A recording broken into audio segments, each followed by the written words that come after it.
नमस्ते सदावत्सल्य मातृभूमि।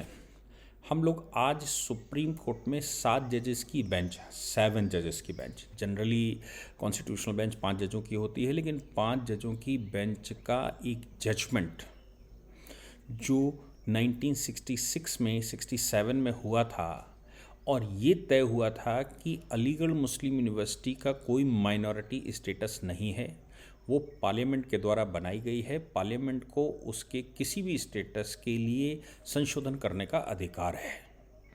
वो 1967 का जजमेंट आज 7 जजेस की बेंच के सामने चैलेंज हो गया है और उस पर बहस चल रही है।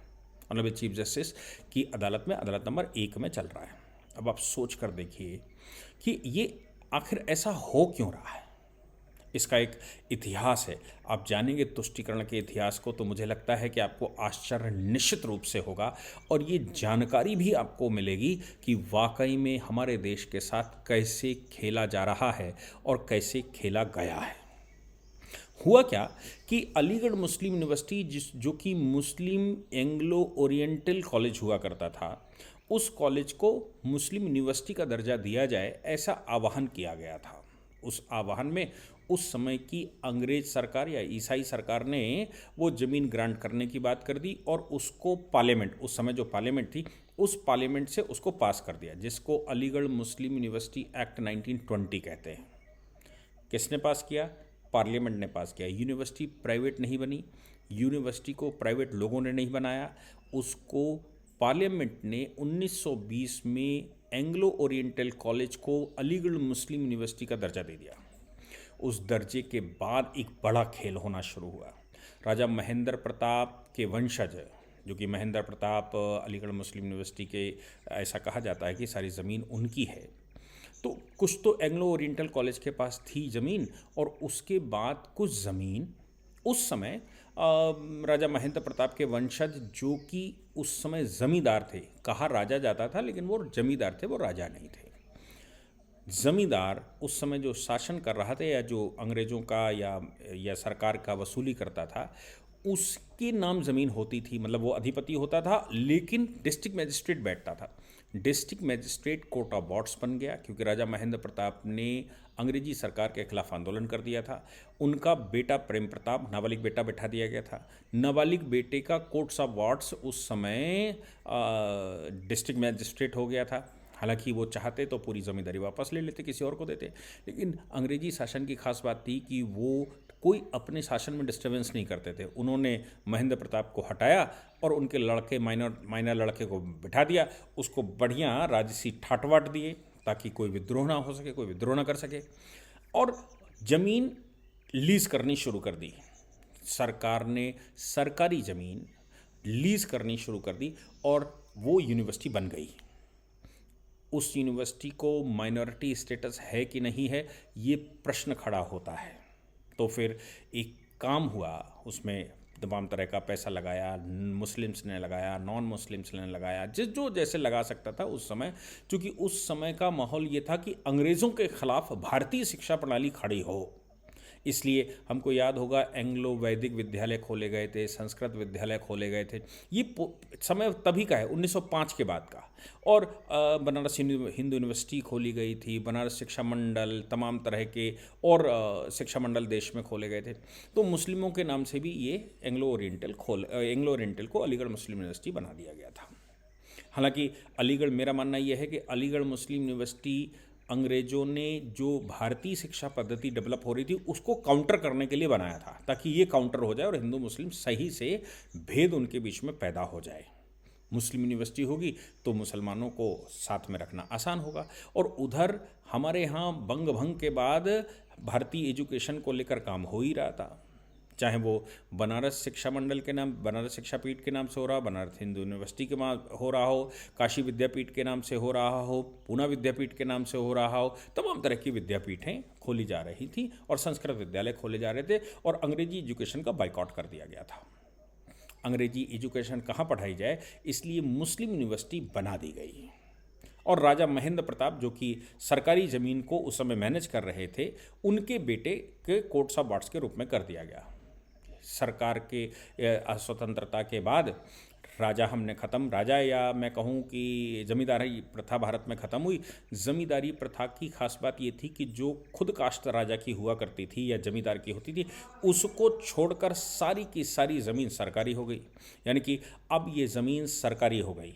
सरकारी ज़मीन होने के बाद अब जैसे ही लीज़ ख़त्म होनी थी, ज़मीन सरकार के पास वापस आनी थी। लेकिन पाकिस्तान के निर्माण के बाद अलीगढ़ मुस्लिम यूनिवर्सिटी की सबसे ख़ास बात ये थी कि वो पाकिस्तान निर्माण में उसकी सबसे बड़ी भूमिका थी। स्ट्रेटजी वो बना रहे थे। सारे देश का मुसलमान अगर कहीं कनेक्ट था तो वो अलीगढ़ मुस्लिम यूनिवर्सिटी में कनेक्ट था। अलीगढ़ मुस्लिम यूनिवर्सिटी को शासन मालूम था, प्रशासन मालूम था, और वो अंग्रेज उनका साथ दे रहे थे। इसलिए पाकिस्तान का निर्माण हो गया। किंतु हमने यूनिवर्सिटी ख़त्म नहीं करी, ये पहली भूल की। 1951 में एक संशोधन हुआ। संशोधन अलीगढ़ में, चूँकि वो तो पार्लियामेंट से बनी थी, इसलिए 1951 में अलीगढ़ मुस्लिम यूनिवर्सिटी के कानून में संशोधन हुआ, और उस संशोधन में जो गवर्निंग काउंसिल थी उसमें अब नॉन मुस्लिम भी आ सकते थे। जो उनकी दूसरी कोर्ट थी उसमें विजिटर्स हो गया। विजिटर्स के माध्यम से हम गवर्निंग काउंसिल बना लिए और उसमें दोनों आ सकते थे। ये समय नेहरू जी का था, फिर भी मुस्लिम्स को दरकिनार नहीं किया गया। 1965, बड़े ध्यान से सुनिए, 1965 जब भारत के प्रधानमंत्री नेहरू जी के मरने के बाद लाल बहादुर शास्त्री थे। शास्त्री जी के बारे में तो हम जानते ही हैं, पाकिस्तान का निर्माण हो ही चुका था। अलीगढ़ मुस्लिम यूनिवर्सिटी के लोग पाकिस्तान जा ही चुके थे, लेकिन कुछ लोगों को स्ट्रेटजी के तहत यहाँ रोका गया था। उस स्ट्रेटजी में जाकिर हुसैन, जो कि फ़र्रुखाबाद जनपद से आते थे, जाकिर हुसैन उस यूनिवर्सिटी के वाइस चांसलर, और मज़े की बात यह है कि जाकिर हुसैन के एक भाई ने जामिया मिलिया भी खोल रखी थी, वो उनके दूसरे भाई जामिया मिलिया के वाइस चांसलर हो गए। जाकिर हुसैन 7 भाई थे, 5 भाई पाकिस्तान चले गए। पाकिस्तान जाकर एक कश्मीर अफेयर्स का मिनिस्टर बना, उसने कश्मीर पर हमलावर कर दिया, जाकिर हुसैन का सगा भाई। और जाकिर हुसैन अभी बैठे हैं एएमयू के चांसलर बन के। उसके बाद वो उपराष्ट्रपति हुए, फिर राष्ट्रपति हुए। राष्ट्रपति हुए 1971 का जब वॉर चल रहा था, उस समय के जो वॉर का पीरियड चल रहा था, तब आप सोच सकते हैं 65 से 71 के बीच में क्या उनकी भूमिका थी। सलमान खुर्शीद का नाम भी आया था कि वो जासूसी कर रहे हैं, खैर उसको हटा दीजिए। सवाल यहाँ पर ये पैदा हो रहा था कि अलीगढ़ मुस्लिम यूनिवर्सिटी का शास्त्री जी ने माइनॉरिटी स्टेटस ख़त्म कर दिया, और उन्होंने कहा ये कोई माइनॉरिटी नहीं है, ये पार्लियामेंट के द्वारा बनाई गई है, इसको गवर्न करने का हमको अधिकार है। 1965 में ये जो किया, 1966 में इंदिरा गांधी बैठ गई, उनकी शास्त्री जी की जनवरी में हत्या हो गई। इंदिरा गांधी बैठ गई, उसी समय ये सुप्रीम कोर्ट में चैलेंज हुआ। सुप्रीम कोर्ट में 5 जजों की कॉन्स्टिट्यूशनल बेंच, बड़े ध्यान से, क्योंकि ये आर्टिकल 14 चैलेंज हुआ था, आर्टिकल 30, आर्टिकल 25, 26 जो सब दुनिया भर का कहा जाता है, ये सब चैलेंज हुए थे कि सब मुस्लिम माइनॉरिटी, गवर्नर माइनॉरिटी स्टेटस खत्म कर दिया, कॉन्स्टिट्यूशनल प्रोविज़न है। आर्टिकल 30 तो नेहरू जी बना कर रख गए थे, वो सब कुछ था, 29 और 30 और हमें मैनेज करने का अधिकार, सब कुछ कहा गया।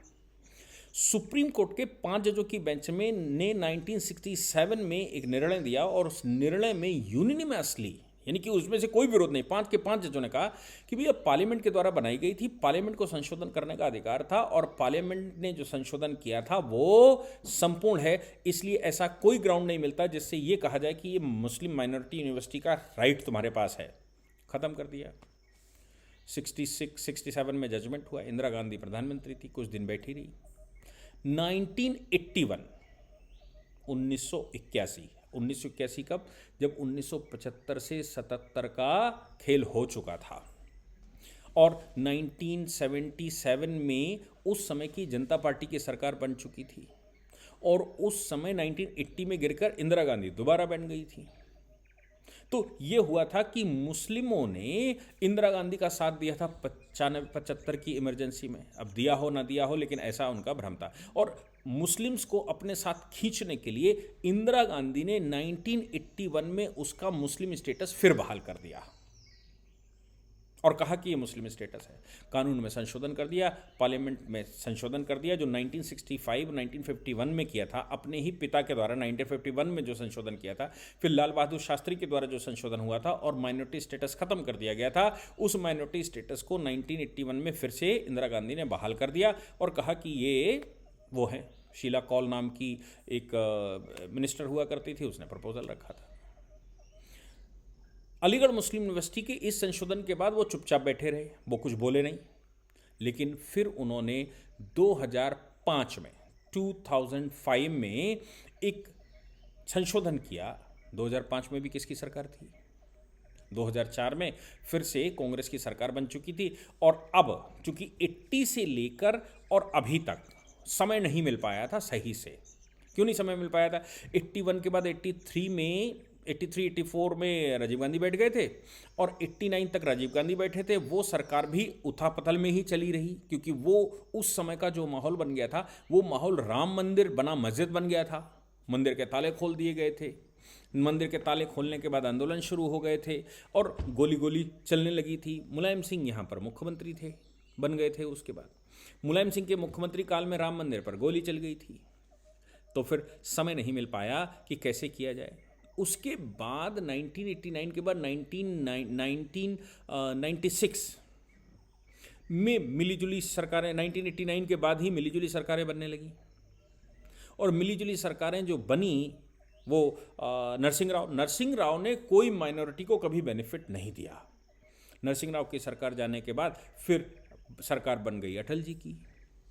अटल जी वो 13 दिन 13 महीने वाला चक्कर था। उसके बाद फिर जो सरकार बैठी वो 2004 तक चली।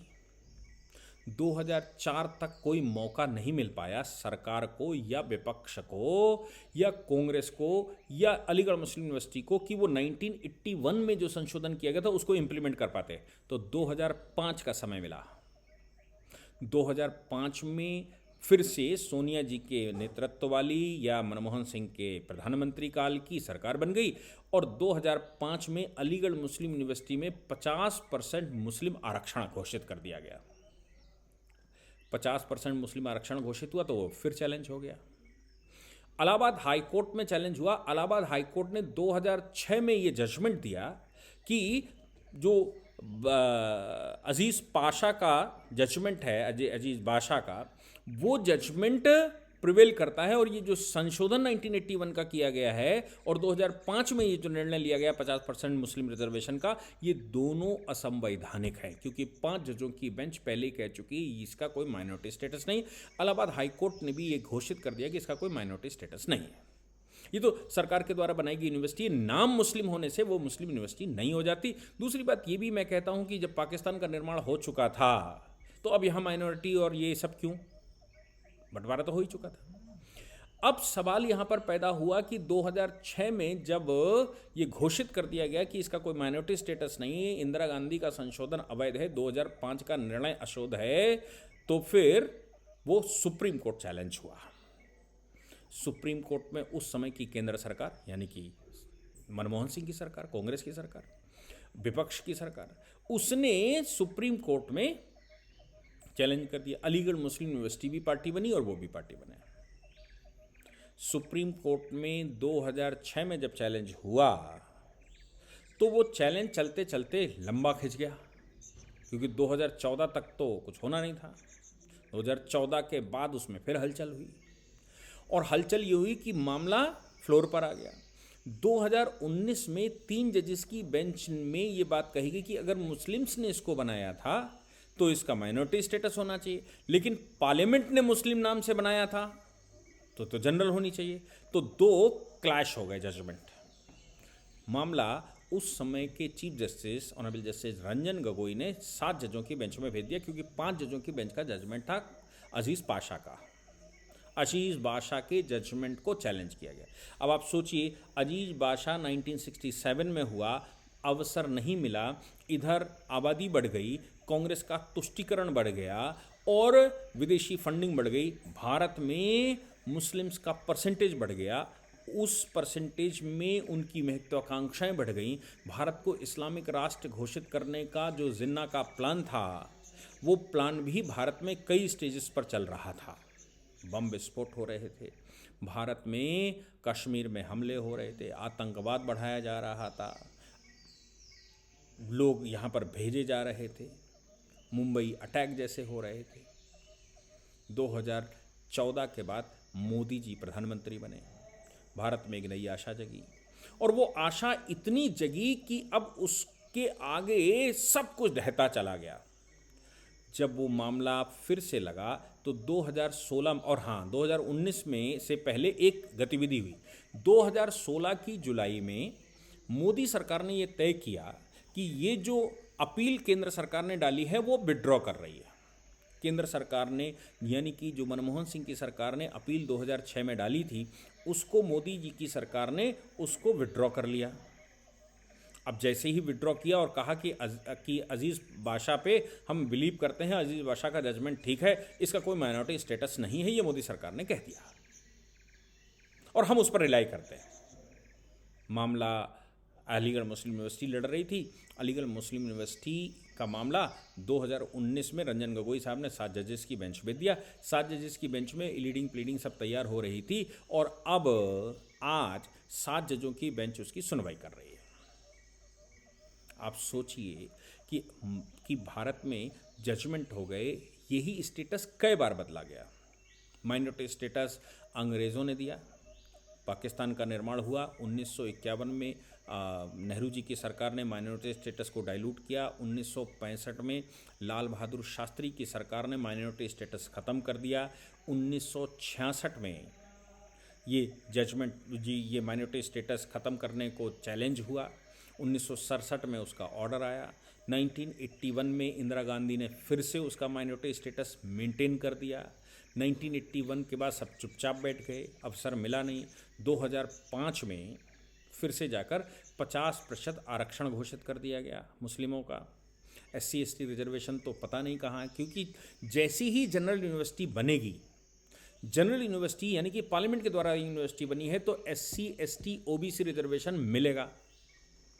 SC ST रिजर्वेशन तो बहुत दूर की बात है, 50% मुस्लिम रिजर्वेशन लागू कर दिया गया। प्रोफेसर्स, उनकी जो काउंसिल बैठती है, हिंदू जो पढ़ने जाते हैं, उनकी खास बात यह है कि जो उनके यहाँ बोर्डिंग का मामला है, 3 बच्चों की अगर कोई रूम है तो उसमें हिंदुओं को, तीनों बच्चे हिंदुओं के नहीं रखे जा सकते, एक मुसलमान ज़रूर होगा। हिंदू अगर पूजा पाठ करेगा तो वो विरोध करेगा, और अगर वो नमाज़ पढ़ेगा, अजान करेगा, नमाज़ पढ़ेगा तो कोई समस्या नहीं। यानी कि कोई भी रूम ऐसा नहीं हो सकता उसके बाद कि उसमें कोई हिंदू परिवार, हिंदू लड़कियां या हिंदू लड़के इकट्ठे रह सकें और ये सोच सकें कि नहीं साहब हम अपने हिसाब से इसमें रहेंगे। भोजन की कैंटीन भी अलग नहीं है, मांस मछली बिल्कुल साफ चलती है, उसमें हिंदू बच्चे नहीं पढ़ सकते। कुल मिलाकर उनका विचार दूसरा है। दूसरी एक और बड़ी खास बात यूनिवर्सिटी के अंदर है, जो अभी इस केस में नहीं खुली, मुझे लगता है कि इंटरवीन लोगों को करना चाहिए। वो ये है कि ये जो सिटी स्कूल अलीगढ़ मुस्लिम यूनिवर्सिटी में बना हुआ है, ये भी राजा महेंद्र प्रताप वाला ही चक्कर है, सरकारी ज़मीन है। इसकी लीज़ भी ख़त्म हो गई है। इसकी लीज़ ख़त्म होने के बाद का खेल तो चल ही रहा है, मैं कई बार बोल चुका हूँ, लेकिन लीज़ ख़त्म होने के बाद राजा महेंद्र प्रताप के वंशज चरित प्रताप उस पर काबिज हो गए। कहा कि ये तो हमारी है, क्योंकि वो राजा महेंद्र प्रताप ने उस समय प्रेम प्रताप ने किया था, प्रेम प्रताप माइनर थे, ज़मीन हमारी होनी चाहिए। जबकि वो एक ज़मींदार थे, ज़मींदार की ज़मींदारी ख़त्म हुई तो ज़मींदार का सिंपल प्रिंसिपल है, ज़मींदारी ख़त्म होने के बाद सारी ज़मीन जो लीज़ पर दी गई थी वो सरकार बैठ जाती है, या जो रेंट पर दी गई थी वो भी सरकार बैठ जाती है लगान वाले पे। केवल उनकी खुद काश्त अपनी रह जाती, जो वो खुद जोत वो खा रहे थे। हमने ज़मींदारी ख़त्म कर दी, उसकी जगह सरकार बैठा दी, इंटरमीडिएट ख़त्म किए। लेकिन सिटी स्कूल बना हुआ था। सिटी स्कूल की भी खास बात है कि उस समय जब मुस्लिम एक्ट बना था, अलीगढ़ मुस्लिम यूनिवर्सिटी, तो उसको राइट था, लेकिन बाद में यूजीसी बन गया। यूजीसी से ही गवर्न होती है यूनिवर्सिटी। यूजीसी के रूल्स कहते हैं कि हम केवल और केवल ग्रेजुएशन कवर करते हैं, हम नीचे वाले क्लासेस कवर नहीं करते। यानी कि नीचे माध्यमिक शिक्षा बोर्ड होना चाहिए, या तो एनसीईआरटी से लीजिए, या फिर सीबीएसई से एफिलिएशन लीजिए, आईसीएसई से लीजिए, दिल्ली इससे उत्तर प्रदेश बोर्ड से कोई ना कोई बोर्ड आपको लेना पड़ेगा। और ये सेम घटना बीएचयू के साथ हो चुकी है। बीएचयू भी अपनी यूनिवर्सिटी उसकी थी, उसका अपना एक्ट है, उसका अपना कानून है। बीएचयू में जो उनके इंटरमीडिएट तक कॉलेज चलते थे उसमें सीबीएसई उनको लेना पड़ा। क्यों? क्योंकि यूजीसी ये कहता है कि नहीं साहब, हो नहीं सकता, हम केवल ग्रेजुएशन वाले कॉलेज ही एफिलिएट करते हैं, यूनिवर्सिटी एफिलिएट करते हैं, नीचे वाले माध्यमिक शिक्षा परिषद को जाएंगे। लेकिन अलीगढ़ मुस्लिम यूनिवर्सिटी के जितने माध्यमिक शिक्षा परिषद वाले कॉलेज हैं वो खुद ही गवर्न करते हैं आज भी, जो भी चैलेंज नहीं हुआ, जो होना चाहिए था। क्योंकि यूनिवर्सिटी कैसे उसको गवर्न कर सकती है, माध्यमिक शिक्षा परिषद बनी हुई है, उसके किसी न किसी से एफिलिएशन लेना चाहिए। यूनिवर्सिटी खुद एफिलिएट करती है, तो वो ज़मीनें जो राजा की हैं वो राजा के नाम से हैं, यानी कि ज़मींदार के नाम से हैं, वो ज़मीनें भी उत्तर प्रदेश सरकार की होनी चाहिए थी। उत्तर प्रदेश सरकार की जो एडमिनिस्ट्रेटिव लोग हैं वो विषय उठा, आहुति नाम की एक संस्था ने उसको चैलेंज किया, मुख्यमंत्री जी को लिखा, उस पर जांच बिठा दी मुख्यमंत्री जी ने उसमें काम किया, उसमें ऑर्डर हो गए, और उसके बाद 3 लोगों की कमेटी वहाँ भेजकर सब सेटिंग हो गई ऊपर, और तीन लोगों की कमेटी बैठकर ये तय करने के लिए, जब सब कुछ रिपोर्टें लग गई तो ये तय कर दिया गया कि ये जो है वो तो साहब राजा की ज़मीन है। कैसे, कौन से फार्मूले से राजा की ज़मीन है, ये मैं समझ नहीं पाया। लेकिन साहब हाँ, हम सब जानते हैं प्रशासनिक तंत्र तो वेवेरियन मॉडल है, और वो उस समय कुछ भी करने के लिए बना था, राजा को भी साइड करने के लिए बना था। आज के राजा को भी साइड किया जा रहा है। और अलीगढ़ मुस्लिम यूनिवर्सिटी का माइनॉरिटी स्टेटस तो सुप्रीम कोर्ट में आज सुनवाई हो ही रही है। और लगातार क्या चल रहा है, आर्टिकल 25 हमारे पास है, आर्टिकल 26 हमारे पास है, आर्टिकल 29 हमारे पास है, आर्टिकल 30 हमारे पास है, हमारी माइनॉरिटी है, हम मुसलमानों के लिए बनाया गया था, मुस्लिम्स ने बनाया था, और ये किया था, वो किया था, और जब एक्ट भी पास किया गया है तो भी मुस्लिम एजुकेशन उसमें कंसर्न थी, मुस्लिम एजुकेशन कंसर्न थी, लेकिन मुस्लिम तो ले गए पाकिस्तान। अब सरकार हो गई भारत की सेकुलर सरकार है, सेकुलर सरकार कैसे इसको मेंटेन कर सकती है? उसको तो SC ST OBC रिजर्वेशन भी देना है। इस मामले में SC ST OBC रिजर्वेशन भी क्लेम किया गया है कि अगर माइनॉरिटी स्टेटस रहता है तो SC ST OBC नहीं रहेंगे, 50% मुस्लिम रिजर्वेशन रहेगा, और अगर इसका स्टेटस माइनॉरिटी का खत्म हो जाता है तो मुस्लिम 50% रिजर्वेशन की जगह SC ST OBC रिजर्वेशन होगा। ये द्वंद्व कितने दिन चलेगा, क्या तय होगा, वो तो सुनेंगे। और जो सुप्रीम कोर्ट में सुनवाई चल रही है उस पर भी क्या हुआ, क्या बहस हुई और क्या सुप्रीम कोर्ट का कमेंट है, उस पर मैं रोज़ के हिसाब से कमेंट करूंगा। लेकिन आज मैंने बेसिक पृष्ठभूमि आपको दी है ताकि आप आगे के जजमेंटों को समझ सकें। जय हिंद, जय भारत, वंदे मातरम।